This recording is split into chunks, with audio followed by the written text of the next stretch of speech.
انکا لا تہدی من احببت ولکن اللہ یہدی من یشاء وہو اعلم بالمہتدین۔ سورہ القصص۔ بے شک تم ہدایت نہیں کرتے جسے محبت کرو، لیکن اللہ ہدایت کرتا ہے جسے چاہے اور وہ خوب جانتا ہے ہدایت والوں کو۔ لطیفہ۔ اس جگہ حضور صلی اللہ تعالیٰ علیہ وسلم کے لیے احببتا فرمایا اور اللہ کے لیے یشاء فرمایا۔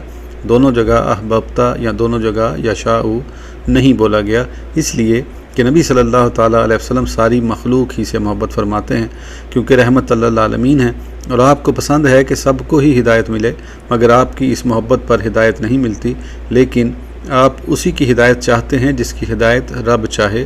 جو فنا فی اللہ ہو وہ اپنی مشیت رب کی مشیت میں فنا کر دیتا ہے، اس کے بغیر چاہتا بھی نہیں۔